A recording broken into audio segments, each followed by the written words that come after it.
Today I'll be presenting a strategy called the Golden Cross strategy. It is a very well-known and simple rule that I'm sure many of you have seen out there. It's just a simple thing where people use it to either be in or out of the markets. We're going to be talking about what the rule is, and then we'll see how it has held up in recent years. We'll also look at some alternative averaging methods. So we'll look at the simple moving average as well as the exponential moving average. And finally, we'll look at some alternative bar frequencies. So in addition to the daily moving averages, we'll look at weekly bars and monthly bars. So the rule is basically, if the 50-day moving average is above the 200-day moving average, then you buy. And if the 50-day is below the 200, then you sell. That's really all it is. And as the graph depicts, the orange line is the 50-day and the blue line is the 200-day. And in the case of the Nasdaq in recent years, it hasn't really crossed over and under too much, only 4 times. So here in late 2018, there was a sell signal. And then in early 19, there was a buy signal, and it held long all the way through early 2022 when there's a sell signal,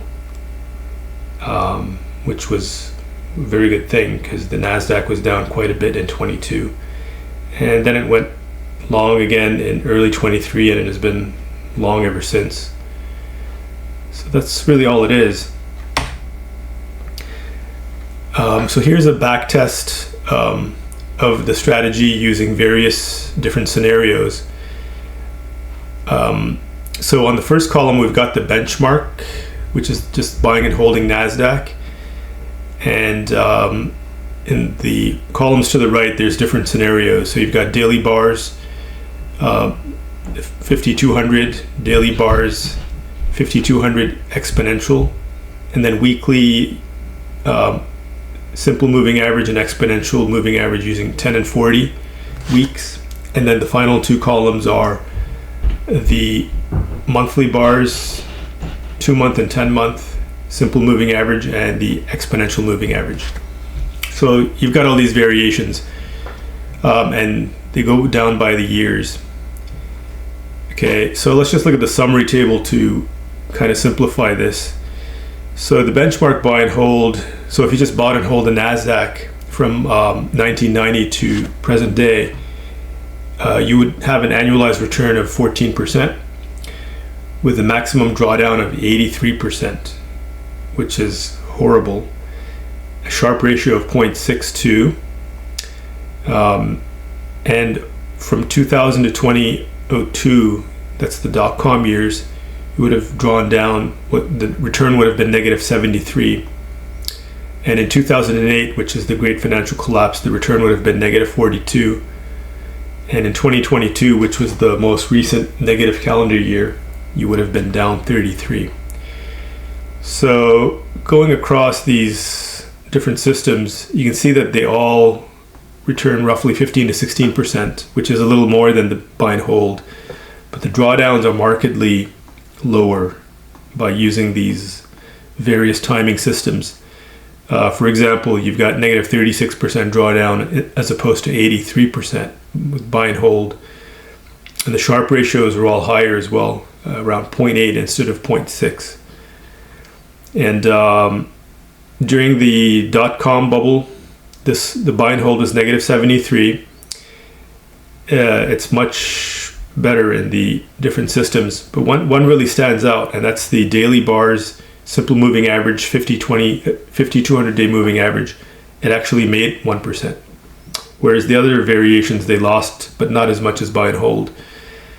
In 2008, again, just the daily bars simple MA 5200 lost just 14% as opposed to 42% in buy and hold. And in 2022, buy and hold lost 33, and the daily bars MA 5200 lost 12. So as crude as the simple moving average is, it actually does better than the exponential moving average. So that's the back test that I will focus on next. And this is what the equity curve looks like for the 50-day, 200-day simple moving average system on the Nasdaq 100. The red line is the buy and hold, and the green line is the system. So as you can see, it went to cash like kind of in the early days of the dot-com bubble, and it stayed in cash for quite a while, number of years. Same in the great financial collapse in 07, 08. It was flat for quite a while. Now, it's not sensitive enough to have gone flat during the COVID crash. It sat through the crash, but of course it recovered well, and that was good.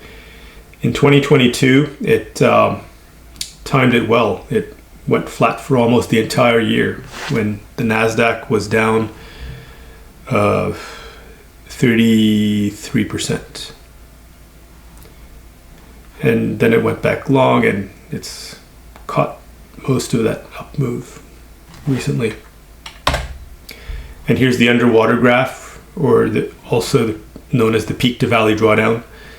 The red line is the buy and hold. The green is the 200-day or the 50-day, 200-day moving average rule. And this is another depiction of how much better the risk control is with the system. The buy and hold drew down more than 80% right after the dot-com. The max drawdown in this one is like less than 40%, around 35, let's say. So if you would like to play around with this system and try a few different parameters, I've got a spreadsheet available on my website. I'll put a link to it in the description box below. But what it is, it's just a simple spreadsheet. You just put your look back periods in these yellow boxes here. So let's say we wanted to try a 100-day, 200-day, or let's say 100-day, 500-day, or a 1-day, 500-day. So, just play with it as you wish. So in conclusion, I would say that this is a very simple and crude system that has stood the test of time. If you look at the performance from 1990 to present day, it has exceeded the benchmark buy and hold return and has produced less than half the drawdown. So the benchmark has an annualized rate of return of 14%, whereas the simple moving average system 50-200 has a rate of return of 16%, and the drawdown of the buy and hold was negative 83%, whereas the system did negative 36%, which is pretty remarkable for such a crude system. The Sharp went from 0.62 to 0.83. And is there room for improvement? For sure there's room for improvement. This drawdown is still a little high, and the return profile, as you saw, was a little bit lumpy from year to year. So in the future videos, I will be looking at ways to improve and make this performance smoother. And in the meanwhile, if you want to play around with that spreadsheet I showed you, where you can change the parameters, just go to my website and download it. I will put the link to the spreadsheet in the description box below. Thank you for watching.